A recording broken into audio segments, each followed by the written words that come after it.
जय यीशु। प्रभु यीशु के सामर्थ्यवान नाम पर आप सभी लोगों को फादर अभिवादन करते हैं। बाइबल तीर्थ यात्रा के 138वां दिन की व्याख्या में स्वागत है। सामूएल के दूसरे ग्रंथ के अध्याय 8 और 9 में हैं हम। साथ साथ स्तोत्र संज्ञा 96, कुरिन्थियों के पहले पत्र के अध्याय 5। सामूएल के दूसरे ग्रंथ के अध्याय 8 में प्रभु की सहायता से दाऊद ने किस तरह शत्रुओं को रौंदा है, इसका पूरा विवरण इस अध्याय में मिलते हैं। हालेलुया। वचन 6 के अंतिम भाग में प्रभु उसे वहाँ विजय दिलाता था। 14वां वचन के अंतिम भाग, प्रभु दाऊद को उसके सारे कामों में विजयी बनाता गया। संदेश, प्रभु ही युद्ध जीतता है। दाऊद के साथ प्रभु था, इसलिए कोई भी शत्रु इनके ऊपर हावी होने प्रभु नहीं दिया है, ईश्वर की दया है। हालेलुया। यहाँ पर पहले वचन, दाऊद ने फिलिस्तियों को पराजित कर उन्हें अपने अधीन कर लिया। फिलिस्तियों का आधिपत्य, काफ़ी साल से फिलिस्ती लोग इसराइल को सताते आ रहे थे, कोई भी उनको पूर्णतः पराजित नहीं कर पाया, लेकिन दाऊद के समय में उनके आधिपत्य का समाप्ति हो गई।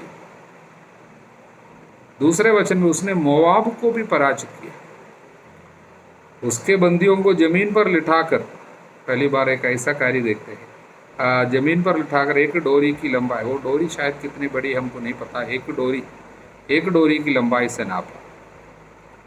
2 लंबाइयों तक के बंदियों को मारा गया और तीसरी लंबाई की बंदियों को जीवित छोड़ा।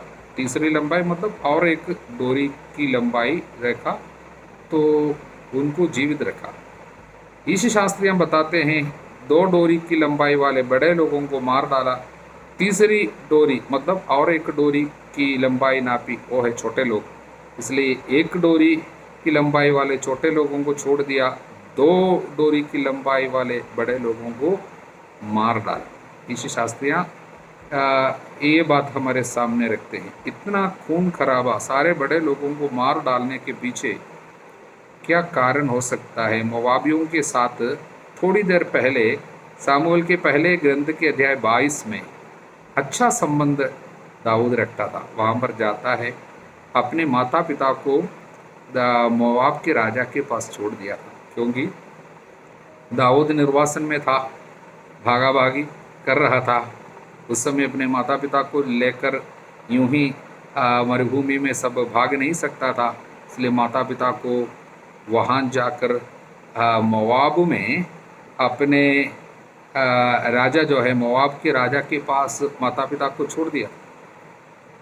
एक कारण मोआब से है रूत, जो उनकी नानी है, इसलिए एक रिश्ता भी है। शायद अच्छा रिश्ता इसलिए ये राजा के साथ चल रहा था, इसलिए माता पिता को भी वहाँ पर वो सुपुर्द करके आया था, उनके हवाले करके आए थे, अच्छा से संभालना बोल के।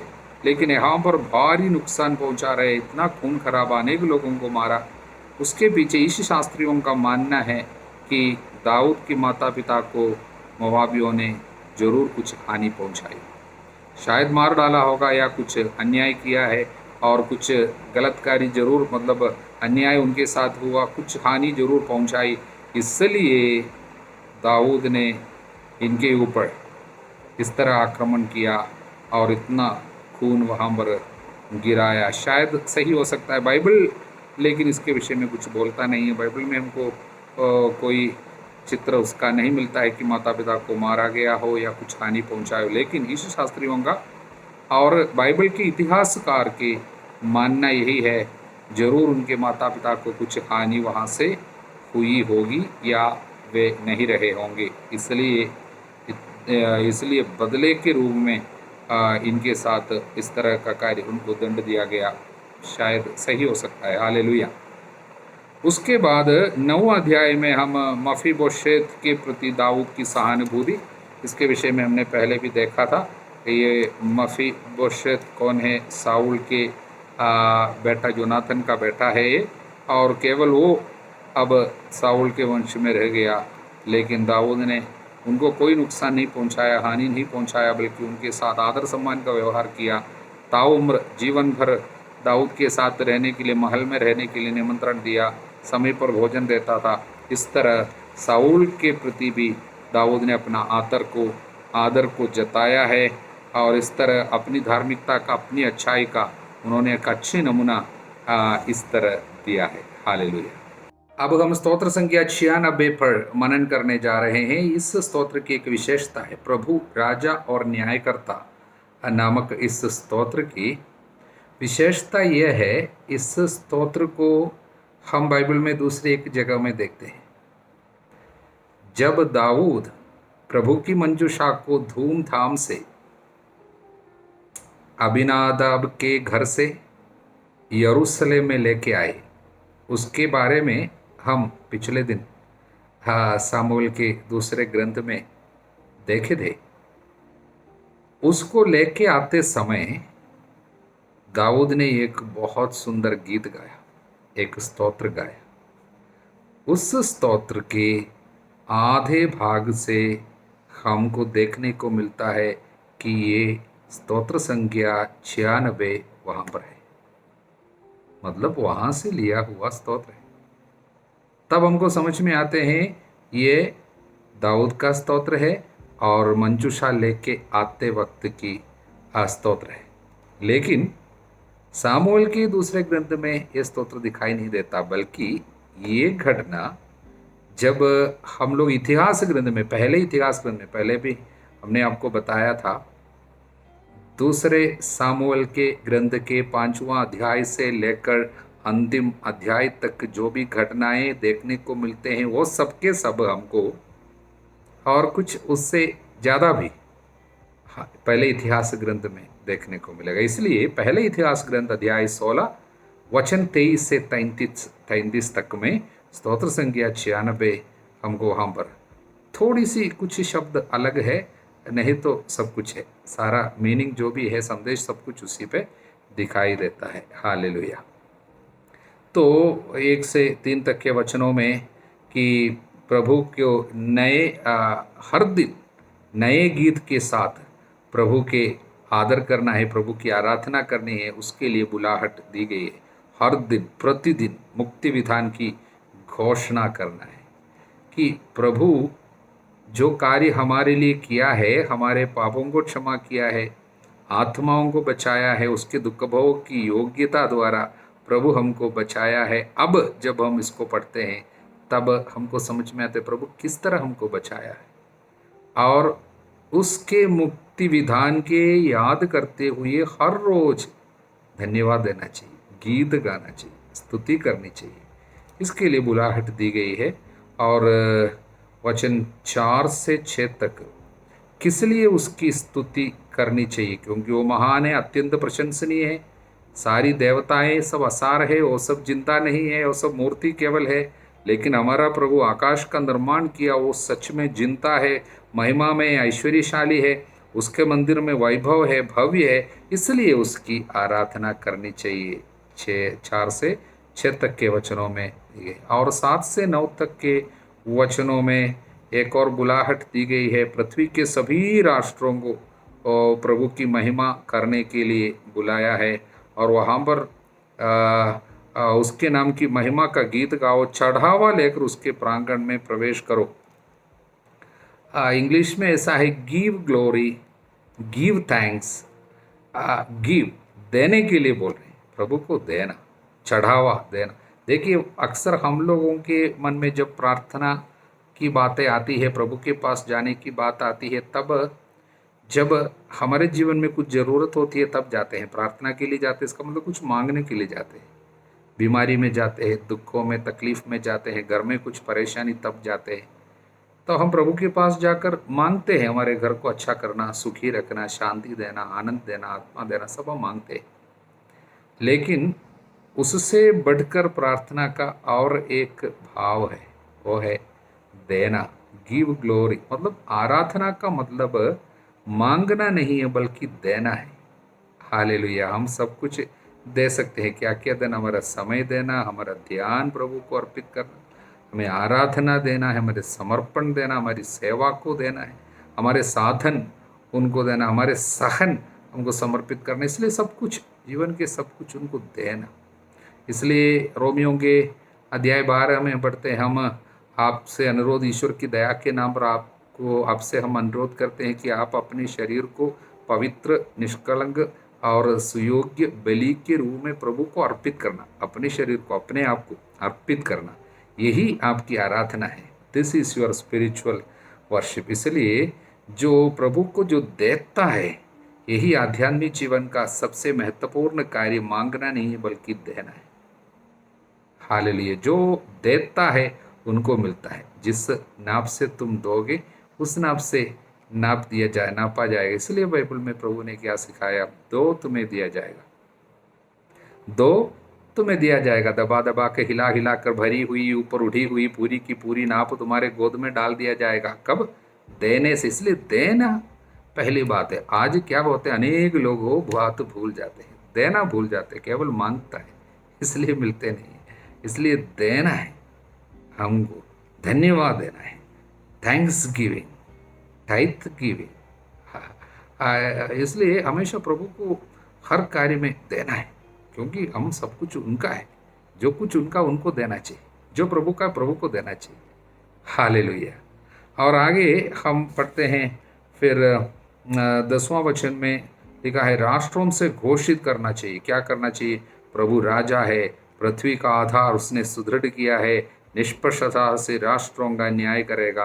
इसलिए प्रभु राजा है, राष्ट्रों का सब आधार, पृथ्वी का आधार उसी ने सुदृढ़ किया। उन सभी लोगों का वो न्याय करने आएगा। और 11 से वचन जो है आनंद का संदेश है।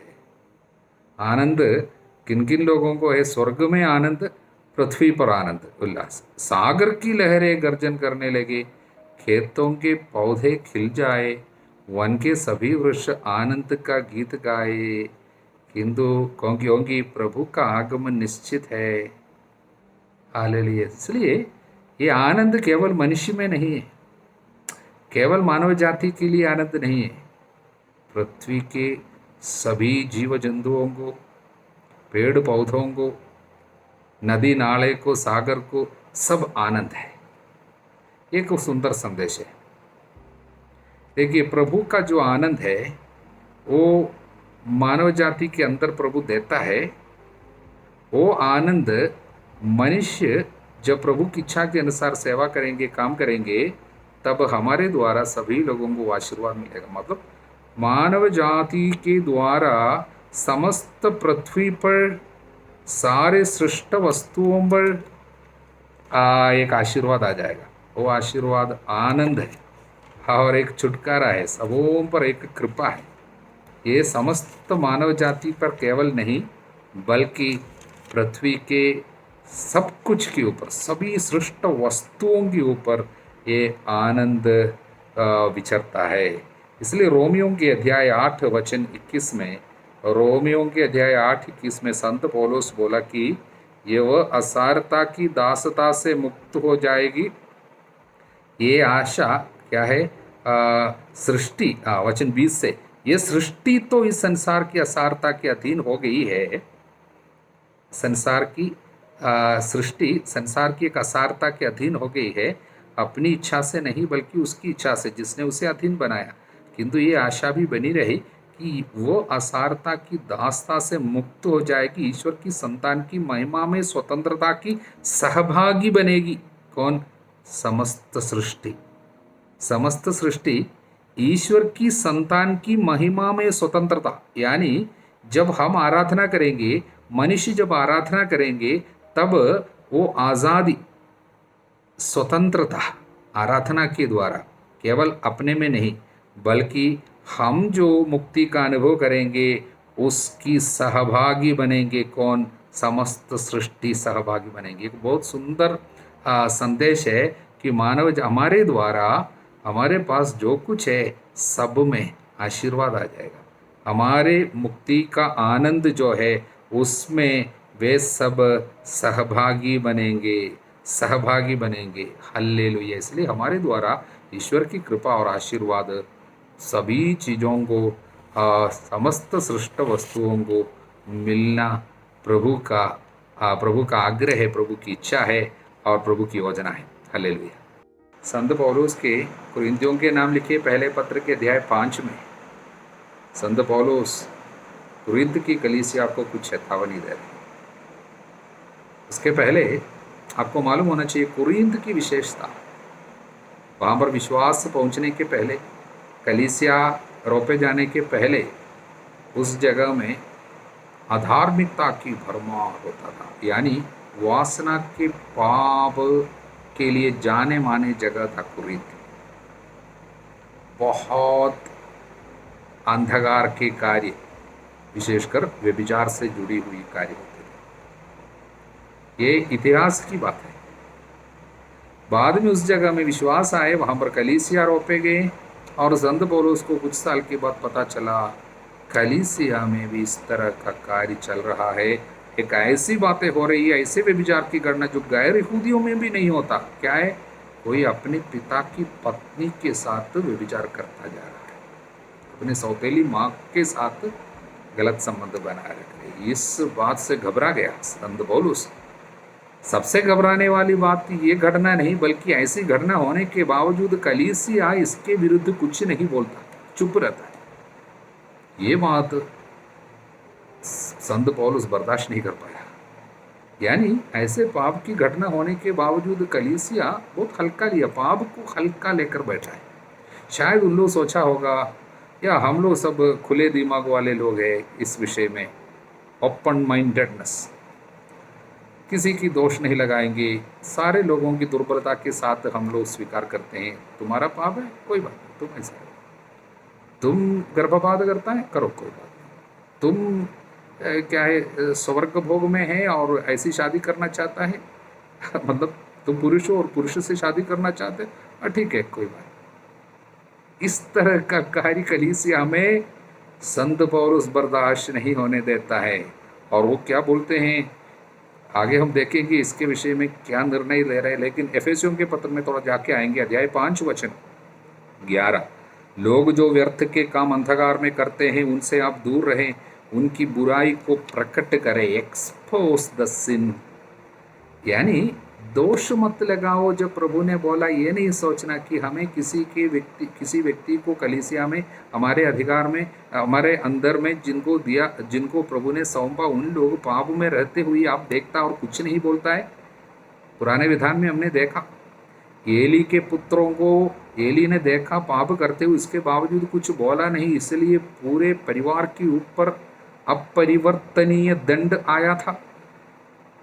इसी तरह कलीसिया में कुछ पाप की बातें हो रही और कलीसिया के अधिकारी नेता लोग जिनको प्रभु ने अधिकार दिया है, उन लोग कोई कार्य उसके विषय में कार्यवाही नहीं करता है और पाप को हल्का लेकर बैठा है और खुले दिमाग या ओपन माइंडेडनेस के कारण किसी पर दोष न लगाएंगे, सभी लोगों को कमजोरी के साथ हम लोग बर्दाश्त करते हैं बोल के पाप को नज़रअंदाज करता है, तो क्या होगा?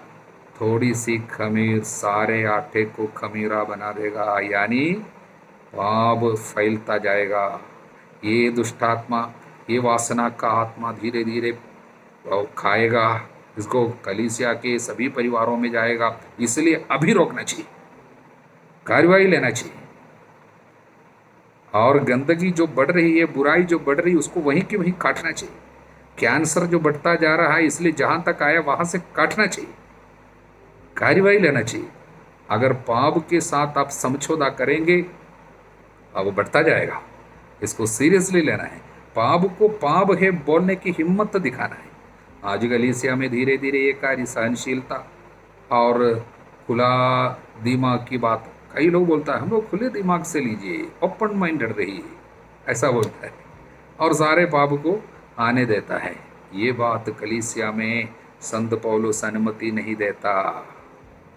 हालेलुया। इसलिए डांटते हुए बोलता है आपको शोक मनाना चाहिए। आप लोग घमंड से फूले हुए, इन बात तो ऐसी बातें आपके साथ हो रही है, कलीसिया में हो रही, उसके बावजूद आप शोक नहीं मना रहे हैं, आप घमंड में रहते हुए।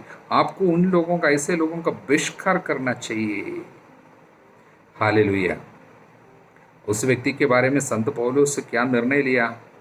वचन 5, अपने प्रभु ईसा के अधिकार से उस व्यक्ति को शैतान के हवाले कर दे, जिससे उसके शरीर का विनाश हो, किंतु प्रभु के दिन उसकी आत्मा का उद्धार हो। क्या है मतलब? शैतान के हवाले कर दें।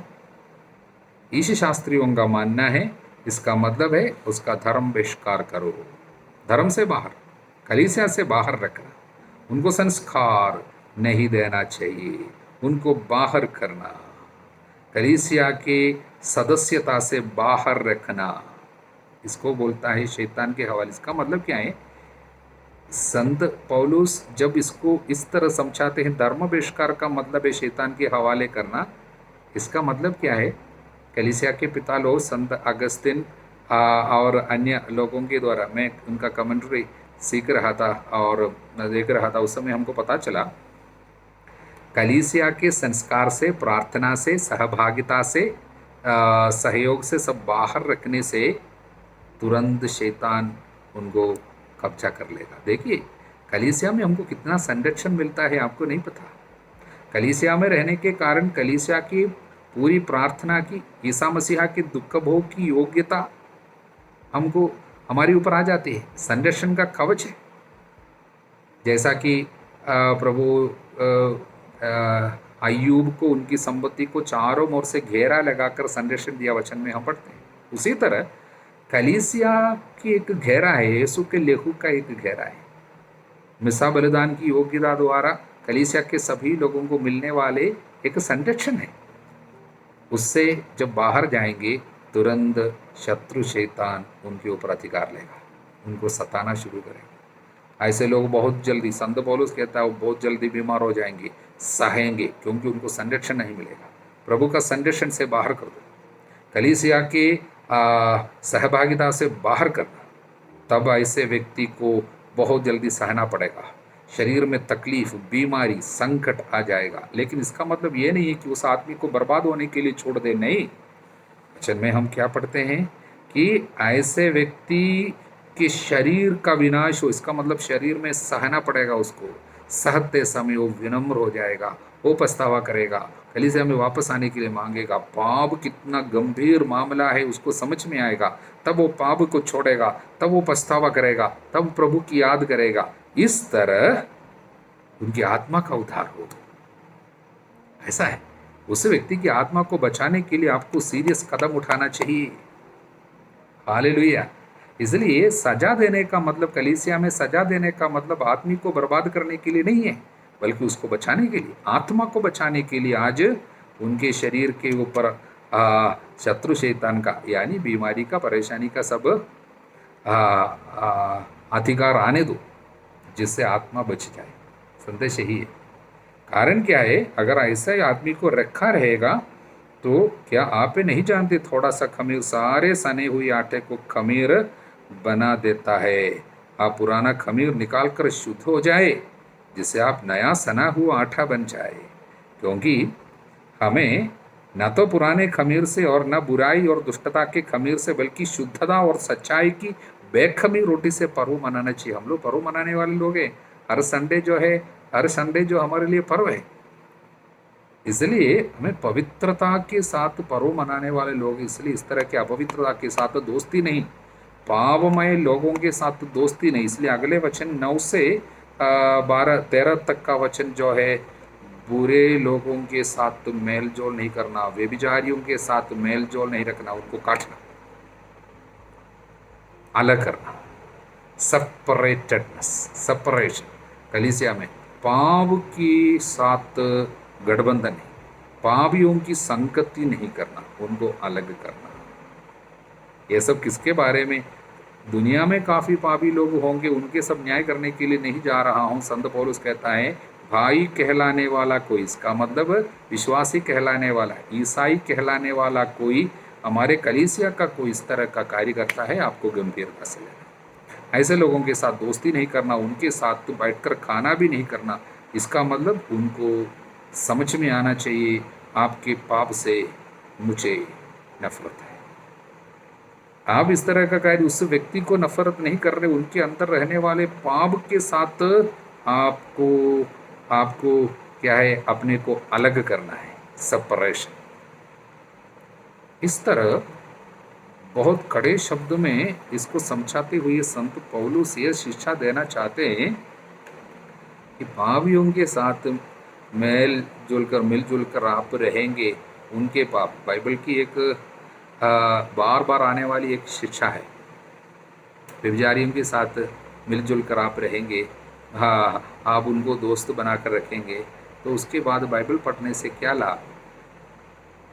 गिरजा जाने से, निशा बलिदान में भाग लाने से आपको क्या लाभ होगा? संत पौलुस इसलिए कहता है, पाप की चीज़ों से, पापमय आदतों से और पाप करने वाले लोगों की संगति से अपने को दूर रखो। हालेलुया। क्योंकि उनके पाप का असर आपके अंदर जल्दी आ जाएंगी यदि सावधान नहीं रहेंगे तो। इसलिए इस संदेश, इस अध्याय में बहुत सुंदर संदेश हमारे सामने संत पौलुस रख रहे हैं। आज के लिए भी बहुत ही लाभदायक संदेश है। हमें भी सावधान रहना चाहिए। अनेक लोगों की विपत्ति का कारण गलत दोस्ती है, क्योंकि गलत दोस्ती अच्छे आचरण करने वाले लोगों को भी बिगाड़ देता है। हालेलुया। प्रभु आप सभी लोगों को आशीर्वाद प्रदान करे, अब सदा सर्वदा अनंत काल तक।